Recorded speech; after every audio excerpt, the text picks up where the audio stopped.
Hello, I'm Malcolm Haslett. I'm Janice Baker.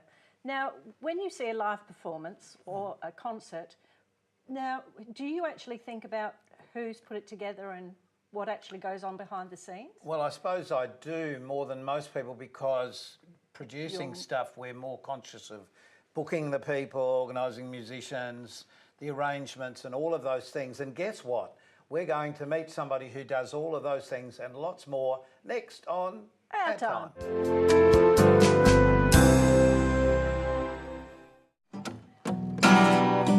I think it's time we have music. Well, we often do have music, but... We do, but not sitting right next to it. This is where you do sort of the big intro.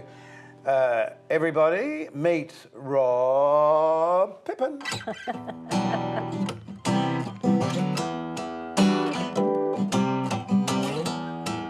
He plays very well, but also talks. So what were we saying? Oh, beautifully finished very off nice, as well. thank you. Well, Rob, we've just been talking before we came to air about, in a way, how small this city is that we all live in and work in. It is. Although we've worked all over the place. You have connections with Janice when she was young. Yep. I have never met you before and Yep. yet always known you existed and vice versa. Yeah. And you're... I'm still gobsmacked. I'm actually still blown I'll bring some away. stories out tonight, Yes, Janice. I don't know if we should. But, you know, I suppose if you work in the industry, whether it be the show business stroke music industry, Yeah. stroke television, stroke live, all of that, somewhere in your life, if you do it for real, you cross over. That's right, very true. It's not just Adelaide, it's Australia, even the world. It is very much so, yeah. Very much so. So how did playing guitar, that's your main instrument, isn't it? Primarily, yeah. Primarily. How did all that start for you? Christmas 1969, under the Christmas tree, Salisbury North. There's a guitar sitting there, there's a keyboard sitting there. The keyboard is for me, the guitar was my sister. I was supposed to be a keyboard player. Did they get that wrong? Did they get that but wrong? then my sister said, I don't like that, I don't want to do it at all. And I thought, oh, the guitar looks good. So I Yeah. just took both. That's where it started. Oh, poor girl. Were you one of these people that just sort of picked it up and just played? Absolutely. I mean, I've never had a lesson in my life. You know, Really? I've made a living out of my playing and my music and my career. I've never been taught. I'm self-taught, yeah. So how did all this come to you? How do you think this... I asked the question because I'm fascinated, and you know, Janice, why. It's almost like we've lived... Certain people have lived before and they just pick up, even in childhood, this continuation of life. I don't think so. You don't? I never had any talent. I had zero talent. Yes, but I saw something, having said that, I saw something only yesterday about past lives. Now, I don't know if you believe past lives. I do, But actually. it was like, I do. this could be a continuation of something that you had in a previous life that you're just going back into.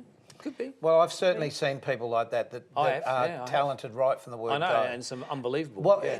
maybe talented is the wrong word. They take to an instrument or to a particular skill. And they call it a gift. Yes, I mean, this is across the board in all That's a fair walks of comment. life. Fair comment. Yeah, fair comment. So did you have the gift? No. Zero. So that whole conversation. Hard work. No, I was pure hard work. I mean, Really? I'd never had a teacher. I didn't have anything. So how did you learn? Yeah, who did you listen to? Self-taught. I mean, listening to Engelbert Humperdinck tapes in 1971 on my cassette player. Release me, let me go. Hearing a little riff and going, oh, that sounds good. And then hearing Slade and all the rock bands at the time. And then getting a cassette and trying to just listen to a cassette over and over and go, oh, I wonder how that works on a guitar. That's how I learned.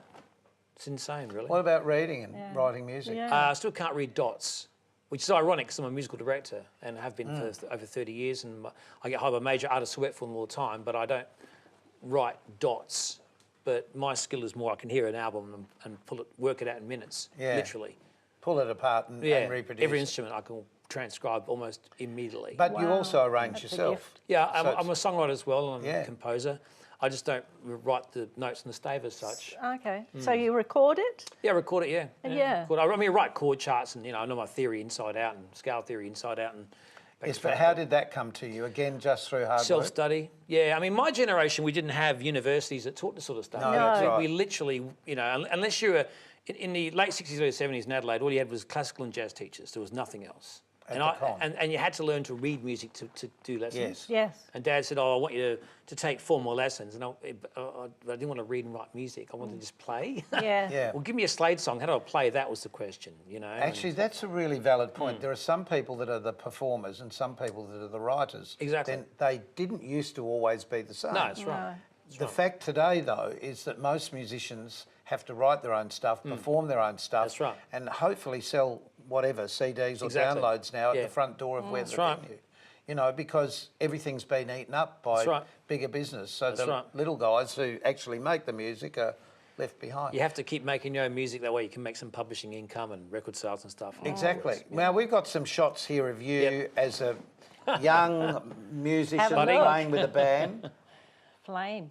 Where are you there? Well, second from left, that was 1978 in the British West, actually West Workingmen's Club, Janice, from Elizabeth. Remember that? Oh, Yes. God, we've all worked there. Yeah, I started back in the 70s. I was, This one? no, that's later, it's about 10 years later. That was the first Zep Boys photograph. Right. The first one was me and Elizabeth back in late 70s because I was doing all the English clubs. That was Zep Boys before. This is Ross Wilson on MTV. I worked with Ross. One of the many artists I've backed in my career. We played on MTV in the 80s. That was us rehearsing with Ross Wilson in Adelaide at the fabled Moga Lane Studios, which was, I think that was not Street Remley, one of the other gentlemen in Adelaide, Max Pepper. Max, yeah. yeah. Pepper. Yeah. With my mate Doc Neeson there, 2001. This is all zipping forward quickly. Yeah. Yeah. Well, we'll come Oh, back it's and like talk that. over this. Yeah, that's all right, yeah. So Doc and I at the ABC Studios, back to Flame, so there's more Yeah. photographs coming we can talk about. Yeah. But yeah. Yes.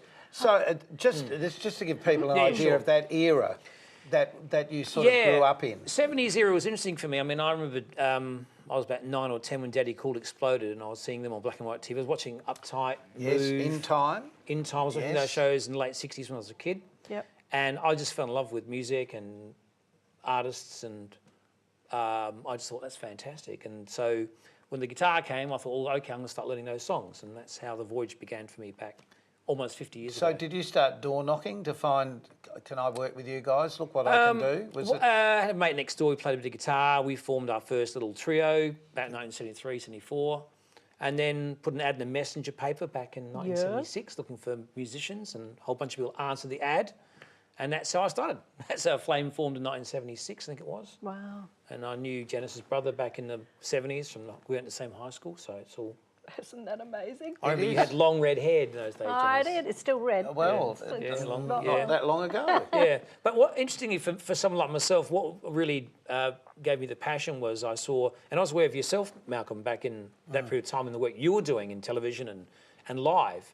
And as a younger person growing up, that was an inspiration to me because I thought, oh, that's a person that I want to aspire to be like. I want to. Really?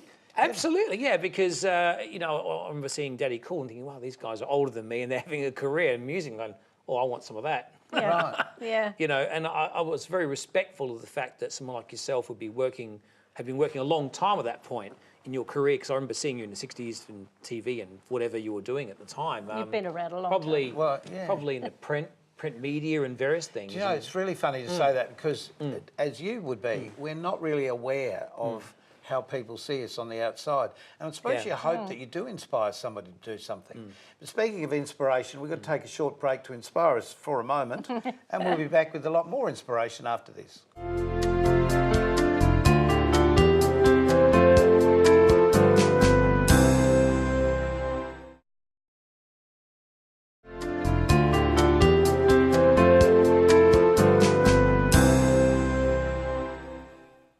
And we're back with Rob Pippan, who is a music producer come entrepreneur come...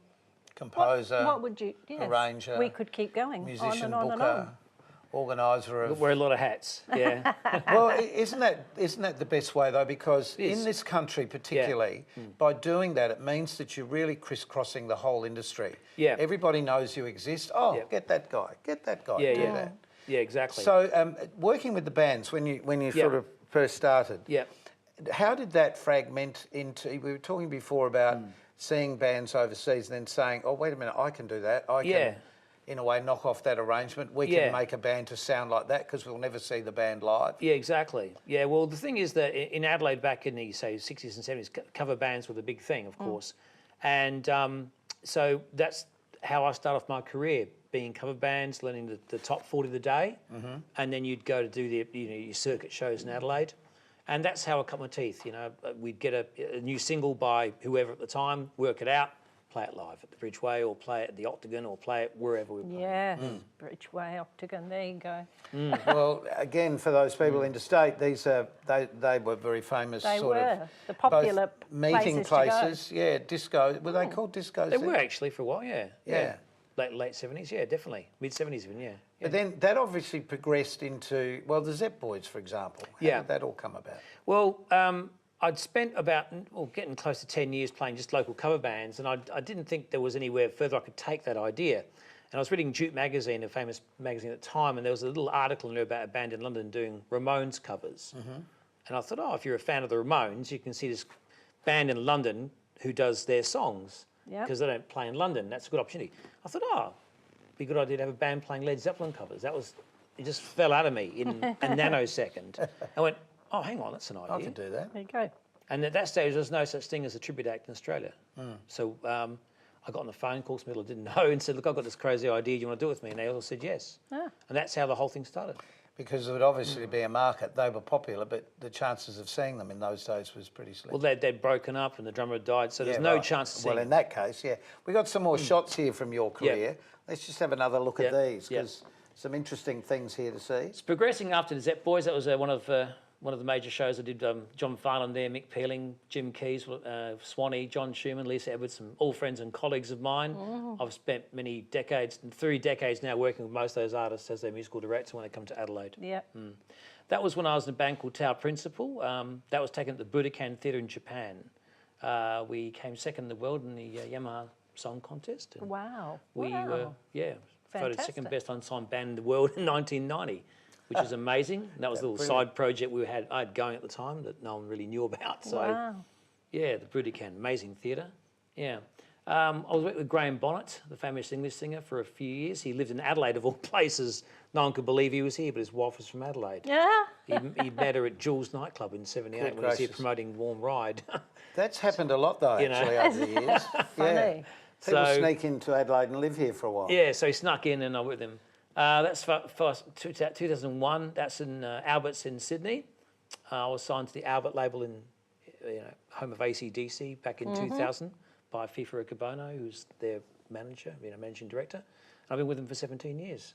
Amazing. As their writer in Adelaide. That's the writers list from Albert's, and I'm on the bottom there with Angus and Malcolm and Bon and all those guys.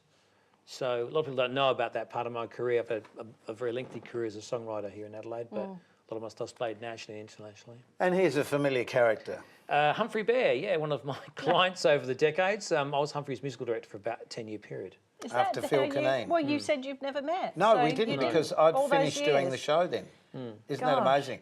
We were working with Phil Kinane then, Yeah. and you came in after Phil. After Phil, yeah. And it was a unique gig, wasn't it?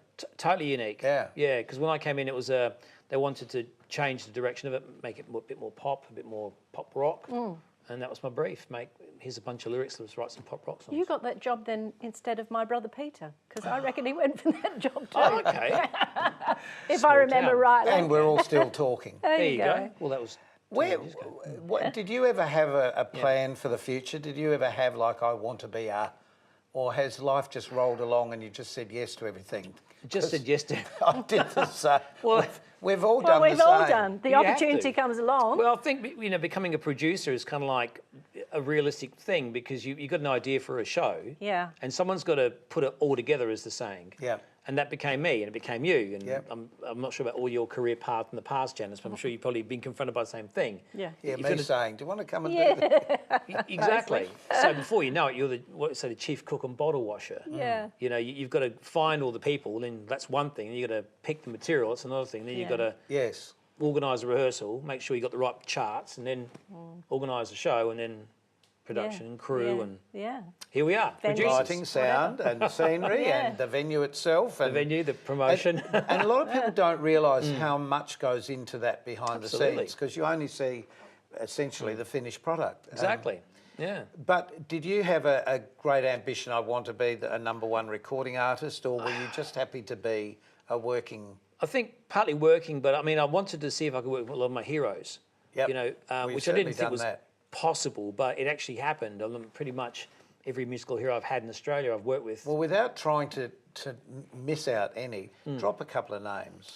Oh, the list goes on. Probably back in the 80s, I was the musical director for the Grand Prix. Yep. And through that period of time, I met a lot of leading Australian artists. And then, as a result of doing one job, it actually spawned a multi-decade career with a lot of them. Yeah. You know, Ross Wilson, Glenn Shorrock's become a close colleague and friend and working partner. We just did a Fringe series here in Adelaide. Yes. I produced his life story. Yeah. Russell Morris, Brian Cadd, then later artists like Daryl Braithwaite, Joe Camilleri, Lisa Edwards from John Farnham's band. I worked with Lisa years ago. We were backup singers. You probably would have. Well, she was from here. For Kamal. From Adelaide. Wow. There were three of us girls, and I can't remember the other girl's name, I'm sorry. Yeah. But Lisa and I, Yeah. we were about, I think, 18, 19 at the time. Okay. A few years Do you ago. remember, just saying that, do you remember we were working in Melbourne with the panto called I Love You Humphrey Be Bear, and Kamal, after the other show that was on at the same time we were, finished, Kamal came in to that. I still remember Kamal standing at the top of the stairs with his caftan on. It's just funny memories, isn't Lovely it? man. Yeah. You must have a million of them. Oh, I've got a million stories because there have been so many artists I work with that everyone's got a bunch of stories. Yeah. And all of them are kind of interesting. you Yes, know? I'm sure. Some you can't really mention, but a lot of them you can, you know. So here's a perfect opportunity. You've got 1 minute before the next break. Oh, 1 minute story. Which artist? I'm not sure. Oh, look, we finished the Ross Wilson tour in the late 80s. And that was a big deal to me because Ross was, quite a hero of mine. Name. And he'd left Mondo Rock and he called me up and said, I want to put a new band together. Can you do it for me? And I was very honoured because it's Ross Wilson. He could have called anyone in the country and I got the call. So that was great. So we did a massive national tour for his first solo album. And about 6 months later, we were playing a gig with the Zap Boys and Ian Moss was on the same concert. And Ian Moss is one of my ultimate idols, of course, as a guitar player. And after soundcheck, he said, oh, you did the tour with Ross Wilson? And I said, I did. He goes, how the hell do you play Eagle Rock? So I'm trying to show Ian how to play Eagle Rock, and he couldn't get it because Ross has this weird technique, he doesn't play with a pick, because Ross taught me how to play it. Yeah. So Ian could not get it, and he was like cursing, and he couldn't quite get the piece. So that's my favourite story. I taught Ian Moss how to play Eagle Rock. As a result of that. Fantastic. Many of them, and we'll be back Yes. with a few more in just a moment.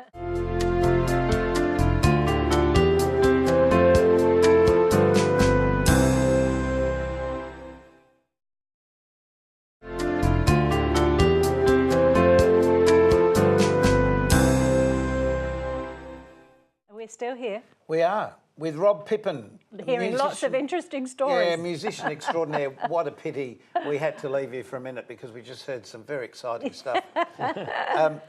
So, Rob, let's just do a couple more of those pictures because Sure. it's great seeing these faces from the past. Yeah, sure. Anybody in our age range would be saying, oh, yeah, I remember that. Oh, I was so young then, or I went to that. Or, let's have another look. What have we got here?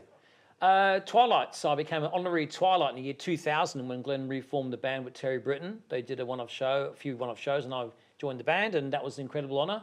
That was us at the Theberton Theatre. With Glenn Hughes from Deep Purple, I produced and brought Glenn over to Australia in 2009 for a national tour. That's with the ASO in 2007, doing ASO Plays Pink Floyd. I produced a series of concerts with the ASO. That would have been amazing. That was incredible, yeah. That's Glenn Shorrock and myself and John Bywaters at Glenn's Hall of Fame induction. I think it's about 4 years ago at the Goodwood Institute. Yeah. Fabulous. It's myself, Joe Camilleri, and Daryl Braithwaite, a few mates of mine, doing one of our big shows in Adelaide at a corporate event, I believe. My good friend John Brewster from the Angels. We do a lot of stuff together over the years, last few years. We're good mates, and sometimes we do acoustic duo gigs of all things. Recent shot of me and Kevin Borich. Kevin's a mate of mine and colleague. I bring Kevin to Adelaide to do some shows, and sometimes we play together, which is fabulous because he's one of my favourite players, and recent shot of me and the Holden brothers, Mark and Craig Holden. Oh, right. Mark's one of my new clients and good mate now, and it's us on stage at the Nord Live in November late last year. Right. Mark's incredible, million stories, and great performer. And that's what the Master Apprentices. I've reformed the original Master's Apprentices, the first lineup. Good heavens. From the 60s. And that's myself and Orianthi Panagaris. Orianthi's from Yes, Adelaide, and she's worked with yes. Michael Jackson before he died, and now she's working with Richie Sambora. Yes. So partner. Yeah, and produced her events when she came back to Australia with Richie. Amazing, isn't it? When you think of all the people that have gone through your life that you've had a contact with. Yeah. But we're all inclined to think of it only on one side because we're not sitting in the audience perceiving what an audience is perceiving, which is, in your case, the music and the vision flowing over you. Yeah. And they're probably not thinking about what you might be thinking about while you're playing. Well, what are you thinking about? The irony for me, playing is only this part of the job. For me, the job's this big and the performance is that small. Yes. You know, if I only had to work at the performance, it'd be easy. So I've always been fascinated with this doing that and this doing that, whether it's a keyboard, a guitar or whatever. You know, vocals in a lot of cases added to that. Yeah. Because that's something I can't do. I can sing and tap dance at the same time. He thinks he can. I can do those things, but I never mastered an instrument. Yeah. Something I genuinely regret. Yeah. And in a funny sort of way, most people would say, oh, you need to go and learn how to play that. But clearly there are people who have the skill like you have that you can basically pick it up and just challenge yourself to do it. It just takes a lot of work to get to that point. What recommendation would you give somebody, though? See, this is interesting because we've just been saying how small the industry is because everybody crisscrosses. Somebody wanting to get into the business, how do they start? What do they do? I think you're going to get really good at one thing. Yeah. That To people start say, with. that person does this and they're really good at it. Yep. I think that's the starting point for anybody. You know, my son's now a young filmmaker and he's only 21, but he's now done 7 major label videos in 1 year.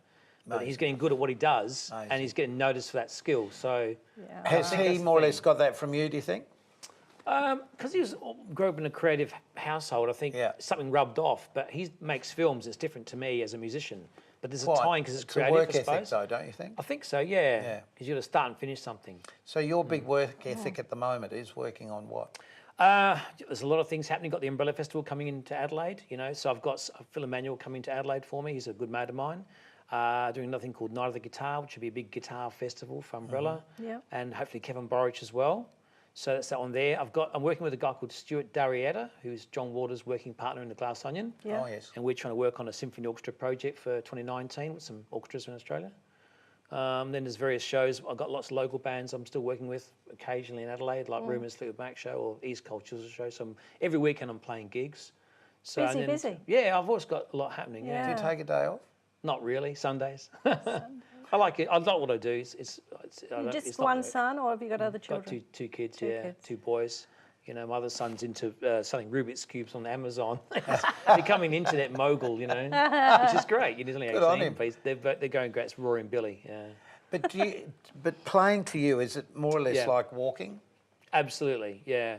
I mean, for me now, when I put my productions on, I spend, 9% of my time preparing the event because I build it from zero. Doing the background work. Well, yeah, producing. Yeah, exactly. Like this Fringe, I had 14 different concerts, and this year's Fringe of 14 different artists. We tried to get you for that, and you were just too busy. Too busy doing it with my team. So for me, and I played in 3 of those. So for me, when I play, it's completely automatic pilot. I have to I just got to know it inside out. Yeah. So I can. But you're also teaching as well. Yeah, I do some lecturing work as well. At different, hit universities in Adelaide. Yeah. So my day sort of split up between, a bit of teaching, concert work, some studio work, and live work. So every week's kind of a bit of a zigzag between different things. Yeah. Yeah. What's your favourite song that you've written? Oh, I've got so many in my catalogue, it's impossible to tell. Look, What's the first one that springs to mind? Well, pick up your guitar. Oh, gee, I can't tell you. It's too hard. I did a show called The Fairies for Channel 7 for about 8 years. I was a music writer, producer for The Fairies. And I remember that. I got 4 ARIA nominations for Best Kids Album. Wow. And Fairies was very successful. It was, and there's some great songs that came out for that particular period, which I loved, which was, a lot of kids at that time heard and sang over and over, because The Fairies even went overseas. So... But there's a lot of songs in my catalogue. I never recall any one particular one. They're all. It's just a mixed bag for me. It's true though. Do you hear the music in your head, and does the lyric come at the same time if you're doing a song, or does it come separately? I can do it both ways. Sometimes I get the lyric idea. If I get the lyric idea first, the song will write itself very quickly, because. Do you sit with your guitar? Do you write on the guitar, or do you write on a keyboard? A lot of times, I write in my head. Okay. I get the idea in my head, and I just try to find it on an instrument. Right. And from there, it just kind of writes itself. It's hard to describe, but yeah, for me, it starts with the core idea first. If it's I've written various directions, but core idea first is usually a title, song title first, and then from there everything comes down. Do you sleep well? I sleep great. I Easy. think there must be so much going on inside your head. No, I work, then I turn the tap on, turn the tap off. Oh, That's- well Well, done. you know, interesting you should say about not reading dots, because just recently we were talking to an American composer, John Bacchino, whose show was being played here in Adelaide with David Gauci. Yeah. And I was really surprised to find that he doesn't write dots either. No, a lot of them don't. A lot of them don't And yet read. his music is so complicated on the piano. Absolutely. Think, how does he do that? No, and You how know? does he remember it if he hasn't written it Well, down? quite. How do you remember Memory, it if I you think haven't memory. written it? Well, Phil Emmanuel, one of my good mates, I mean, he's an incredible guitar player. He is. And Tommy's incredible. Phil can't read a note of music. He doesn't even know what his scales are, but he'll blow anybody off stage with his guitar work. I guess there's two types, though, as we said before. There's them that write it and can be brilliant at Yeah, that, sure. and there's them that play it, and there are Yeah. people that do it in between. Yeah, that's right. Yeah, And when you think of the great composers in the history of music, yeah, I was watching something on the telly with this little boy playing violin with a stringed orchestra around him. He's won some competition, and he was 10, I think. Was he Chinese? Yes, Japanese? he was. But Protege, they always seem to be from there, don't they? When they're that age, they just well, start they're from such probably an around, early but age. there's a definite work ethic there as yeah, well, I think. Yeah, Yeah. true. But Yeah. when you think of the great composers and the people that have made music around Yeah. the world, you think there are these gems that pop up, you know, throughout our history, Yeah. who are not necessarily remembered in their own time, but afterwards it's big. always the case. We'll remember you, Rob, because Hopefully. we have to go. Yeah, we do. And it's just unfortunately. been wonderful talking with you. Pick up your guitar, play us out. Yeah. Because meeting someone like you and understanding what you do is just brilliant. Janice, until next time we all meet together, keep yourself nice till then. Yes. Take care. Thanks, Rob.